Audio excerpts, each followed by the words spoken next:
The scent of roast chicken, that particular aroma of rosemary, garlic, and golden brown skin, used to be my favorite smell in the world. It was the scent of celebration, a family gathered of my mother's kitchen and then my own. But that Sunday it smelled like a lie. It was a perfumed veil over a rotting truth. I sat at my son's expansive oak dining table, a surface so polished I could see the blurred, distorted reflection of my own face in its depths. The laughter and the clinking of wine glasses swirled around me, a symphony of normalcy that I was no longer part of. A cold dread, sharp and precise, had taken root in my chest and was now sending tendrils of ice down to my bones, making my fingers tremble where they rested on the tablecloth. Just 10 minutes prior, in the innocent chaos of my granddaughter's playroom, I had found a single, crumpled ball of paper. I had smoothed it out, a habitual gesture from a lifetime of frugality, thinking to use the blank side for a drawing. But it wasn't blank. The words printed on it, cold and clinical, made the blood drain from my face and pool in my frozen feet. In all their kindness, their weekly solicitations, their concerned smiles, they had been quietly counting down the days, the hours, until they could neatly, efficiently put me away. The realization was not a slow dawn, it was a sudden, violent eclipse. The quiet after my husband, George, passed was a presence in itself. It wasn't a peaceful quiet, not the gentle hush of a snowy afternoon we used to enjoy. This was a heavy, suffocating silence that filled our small, cozy house, making the walls feel closer and the ceilings lower. For 43 years the house had echoed with our life together, his deep, rumbling laugh from his favourite armchair, the rhythmic tap-tap-tapping of his typewriter in the study, the easy way we'd move around each other in the kitchen, a silent, familiar dance. Now it was just me. The house felt too big in its emptiness, yet too small in its constant, aching reminder of his absence.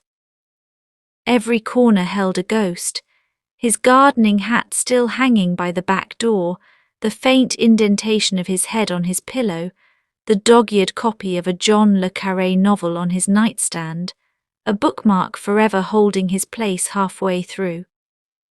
It was in this vast ocean of silence that my son Mark and his wife Jessica threw me a lifeline. "You can't be alone all the time, Mom," Mark had said, his voice firm with a concern that at the time felt like love. "Sunday dinners, from now on it's a standing invitation, no arguments." And so it began. It became my anchor that Sunday evening. The entire week would seem to orient itself around that one point of light. I'd spend Saturday baking, the familiar rituals of measuring flour and creaming butter a comforting meditation. I'd bring a still warm apple pie, its lattice crust perfectly golden, or a loaf of sourdough bread, the crust crackling as it cooled. Those evenings were a balm. We'd sit around their table, and for a few hours the silence would be filled with the news of their lives, the childish prattle of my granddaughter, Lily, the simple, profound comfort of being near them. They lived in a beautiful, modern house in a new development, a world away from my own modest, century-old home with its creaking floorboards and settled foundation. Theirs was a place of clean lines, open-plan spaces and vast windows that looked out onto a meticulously landscaped garden. Jessica was always impeccably dressed, even on a casual Sunday, her clothes looking freshly pressed, her makeup subtle and flawless. Mark's career in finance was taking off, and his conversations were now peppered with terms like leveraged buyouts and portfolio diversification, words that felt foreign and slightly intimidating. I was so proud of him, of the man he had become, yet I sometimes missed the boy who talked of baseball cards and building tree forts. The conversations during those dinners began to shift so subtly I almost didn't notice. They'd often talk about their friends' parents. "The Millers finally convinced his dad to move into the Willows," Jessica would say, sipping her wine. "It's a wonderful, full-care community. He has a lovely apartment and he doesn't have to worry about a thing. Mark would nod in agreement. It's the safest, smartest choice at that age. No more property taxes, no more maintenance headaches. They can just enjoy their golden years. I just nod and smile, a piece of my homemade bread turning to sawdust in my mouth. I'd think it was simple conversation, a observation on the changing tides of life. I didn't see it for what it was, the gentle laying of groundwork. Looking back now with the painful clarity of hindsight, I can see the little nudges for the strategic pushes they were. "Don't you get lonely in that big old house all by yourself, Mom?" Mark would ask, his brow furrowed in what I mistook for empathetic worry. "It must be so quiet." And Jessica would seamlessly add, "And those stairs, Margaret, they're so steep. I worry every time you go up to bed. They just can't be safe." Her voice was always full of a syrupy concern that I, in my naivety, drank up like a thirsty plant. I brushed it off every time. "Oh, nonsense," I'd say, waving a dismissive hand. "That house is full of George. It's my last connection to him. Every scratch on the floorboard, every chip in the paint, it's a memory. It's our history." I truly believed their concern was love, a natural extension of their care for me. I never imagined, not for a single second, that it was a blueprint. A carefully drafted plan for the gentle, smiling dismantling of my life. The trigger, the moment the entire facades cracked, was so small, so innocuous. It was a Sunday like any other. The roast chicken was on the table, the wine was poured, and my granddaughter, Lily, a bright-eyed 6-year-old, pulled at my hand. "Nana, come see," I drew a picture of a unicorn. She led me into her playroom, an explosion of colour and chaos, a room I usually found delightful. As she rummaged through her toy box to find her masterpiece, a crumpled ball of paper tumbled out amidst a shower of Lego bricks and plastic ponies. Absent-mindedly, I picked it up, smoothing out its wrinkles on my knee. It was a habit born of a different era, a time when paper was not so readily discarded. I thought I'd use the blank side to draw her a cat, something simple with whiskers and a smile. But it wasn't a blank page. As the creases yielded under my fingers, words emerged. It was a printed email. My eyes, without truly comprehending, scanned the text. The subject line was a cold, hard slap. "Timeline for transition mother's property." My heart, which had been beating a calm, steady rhythm, gave a single, painful stutter. I felt a flush of heat, followed immediately by a wave of cold nausea. I scanned the text, my eyes catching phrases that seemed to burn themselves onto my retinas. "Attached market analysis confirms the high value of the property. All proceeds to be directed to fund the assisted living facility. Target move-in date remains 6 months from now." It was signed by Jessica. Her name, at the bottom of that page, felt like a signature on a warrant for my emotional execution. The world seemed to narrow to that single piece of paper. The sounds from the dining room, the laughter, the clinking cutlery, became muffled as if I were hearing them from deep underwater. The rich, savoury scent of the roast chicken that had filled the house suddenly turned to ash in my mouth, the very air becoming thick and difficult to breathe. Their warm, weekly invitations, the cornerstone of my social existence for the past year, weren't about family. They weren't about ensuring I wasn't lonely. They were about a timeline, a corporate-style project plan for my eviction from my own life, my own memories, my own home. The betrayal was so complete, so coldly calculated, that it felt less like a stab in the back and more like being slowly lowered into a freezing lake. In the days and weeks that followed, I felt like a ghost in my own life. I moved through my routines, watering the plants, dusting the furniture, taking my morning walk, but I was merely going through the motions. The following Sunday I went to their dinner as usual, a practiced smile fixed on my face. I laughed at Mark's jokes, I complimented Jessica on the meal, all while my heart was a raw, breaking thing inside my chest. The conversation now felt different, every word loaded with a hidden, sinister meaning. "We toured the Oaks yesterday, Mom," Jessica announced brightly, passing me a bowl of green beans. "Oh, it's just lovely, so many activities. And it has this beautiful library, you'd never have to worry about cleaning or cooking again. Doesn't that sound like a relief?" Mark nodded, his expression one of benign concern. "We just want you to be comfortable and safe, Mom. That's all we've ever wanted." Their words were no longer just words. They were velvet-covered stones, each one aimed with precision at the foundation of my independence, my autonomy, my very sense of self. I could feel them chipping away at me, piece by piece. The pressure soon became explicitly financial, moving from vague concerns to direct critique. My old water heater, a faithful servant for 15 years, finally gave out. When I mentioned I needed to get it replaced, Mark sighed, a long, weary sound that implied I was a foolish child. "That house is a money pit, Mom," he said, shaking his head. "It's just pouring good money after bad. A new water heater, then it'll be the roof, then the foundation. It never ends with these old places."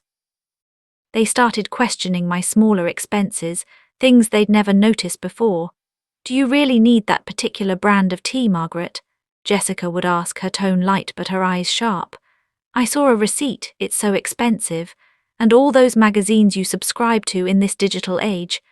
I felt my autonomy, my hard-won ability to make my own simple decisions, being systematically dismantled. I was being reframed from a capable adult into a financial burden who made poor choices. The final, crushing blow, the one that removed any lingering doubt about their intentions, came a month later. I was getting ready to leave their house after a particularly strained dinner. I reached into my purse for my car keys and my fingers brushed against a slick, glossy paper. I pulled it out. It was a full-color brochure for the Oaks. On the cover, silver-haired models laughed over a game of bridge, their faces etched with a joy that looked terrifyingly generic. Stuck to the front was a yellow sticky note in Jessica's looping handwriting. "Just in case you were curious, Zoxo J." It wasn't a suggestion anymore. It wasn't a topic for future discussion. It was a plan in motion, a train that had left the station, and I was the only passenger who hadn't been told the destination. A deep, quiet instinct for self-preservation told me I could no longer operate in the dark. I needed to see the full picture to understand the depth and breadth of their scheme. Knowledge, I reasoned, was the only currency I had left. The next time I was at their house, I saw my opportunity. Jessica was complaining about a glitch on their home computer. It was running slowly, pop-ups were appearing. It was something George had always helped them with. "Let me take a look," I offered, my voice steady despite the frantic beating of my heart. "George showed me a few things." She seemed surprised but grateful. "Oh, would you, Margaret? That would be a lifesaver." While she was distracted in the kitchen, starting on the dishes, I sat at the computer. My fingers, which should have been trembling, were suddenly calm and sure. I navigated through the files, my heart in my throat. And then I found it. A folder on their desktop, not even hidden away, neatly and coldly labelled "Mom's Transition."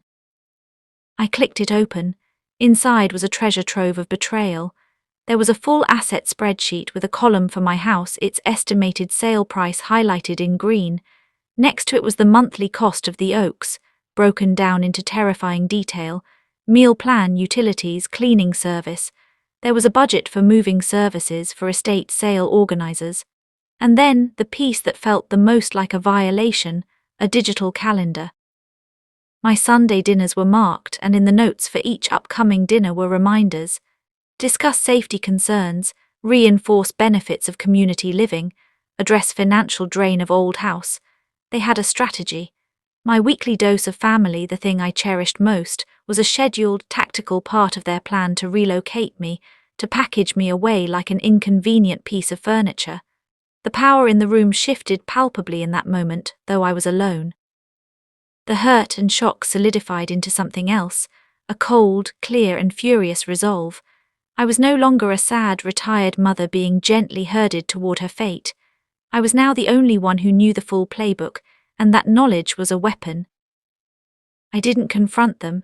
I didn't pick up the phone and scream. I didn't shed a single tear in their house. I went home to my home and I put the kettle on.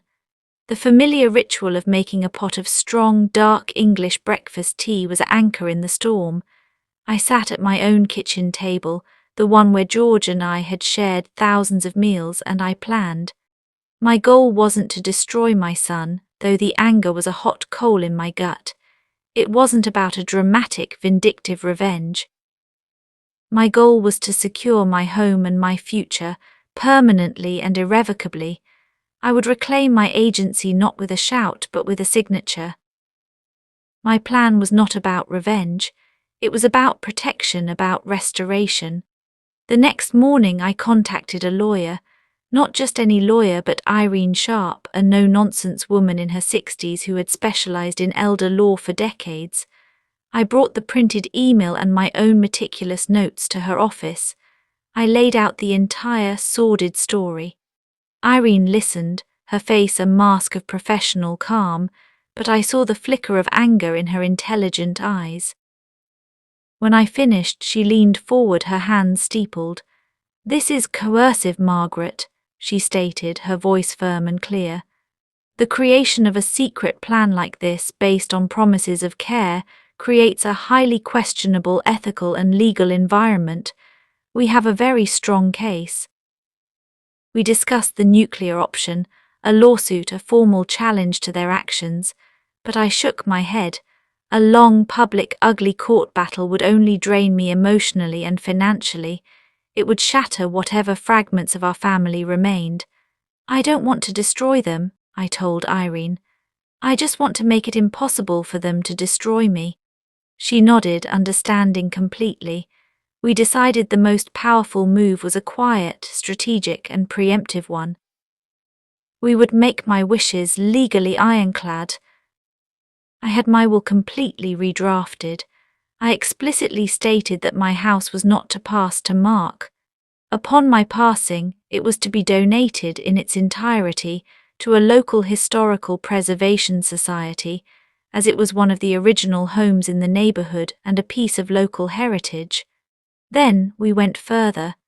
Irene helped me create a robust, irrevocable living trust. I placed the house and all my major assets within this trust. The terms were crystal clear. I was to remain in my home for as long as I was physically and mentally able.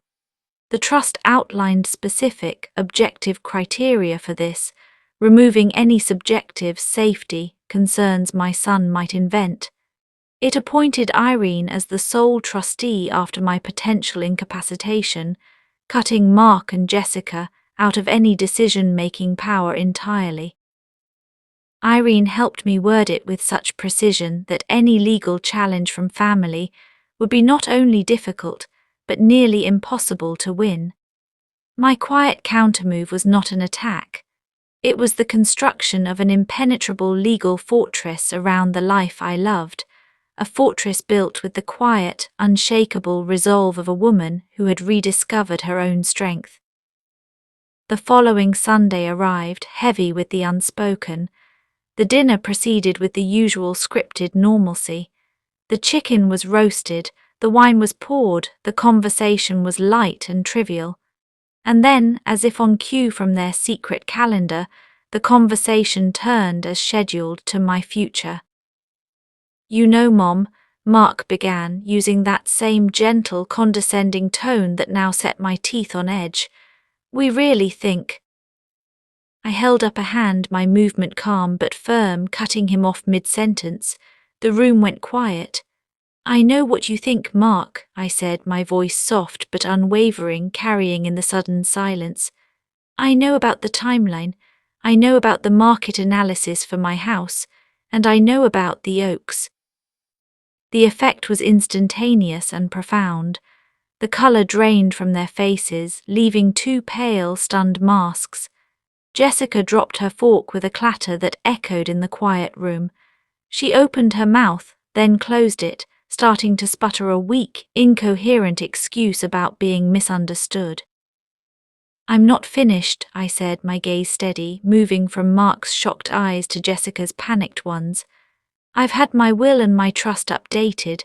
This house," I said, gesturing around me, though we were in their asterisk house, the symbolism was not lost on me, "is mine.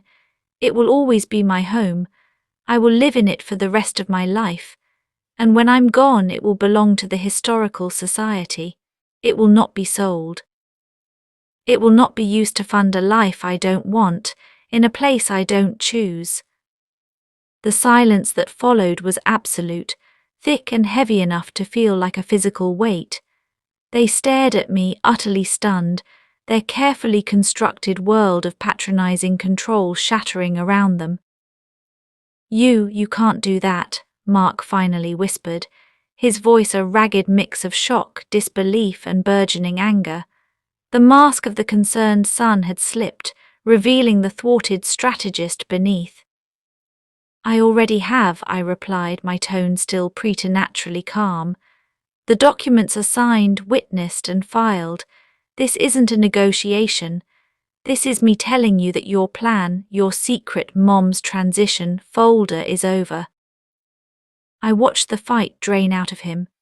The carefully constructed narrative he had told himself, that he was the responsible one, making the tough but necessary decisions for his sentimental, agging mother, collapsed under the weight of the evidence and my quiet, unassailable authority. The power in the room didn't shatter with a dramatic crash. It simply settled, firmly and finally, around my shoulders. It was a quiet, devastating realization for them that the person they thought they were managing, the woman they had so underestimated, had not only discovered their game, but had calmly and decisively changed all the rules. The Sunday dinners stopped for a little while.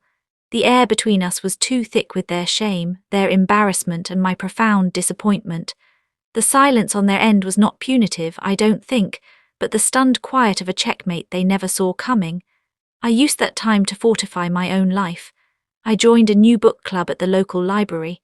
I spent more time in my garden, tending to the roses George had planted for our 25th anniversary. I reclaimed the space and peace they had tried to steal. Eventually, tentatively, the dinners started again, but they are different now. The conversations are no longer strategic nudges towards a predetermined end. They are about my garden, the novel I'm reading, the funny thing that happened at my water aerobics class. The pressure is gone. The condescending concern has been replaced by a wary and perhaps more genuine respect. My relationship with Mark and Jessica is mending slowly. It is a fragile thing, like a bone that has been broken and must be carefully set.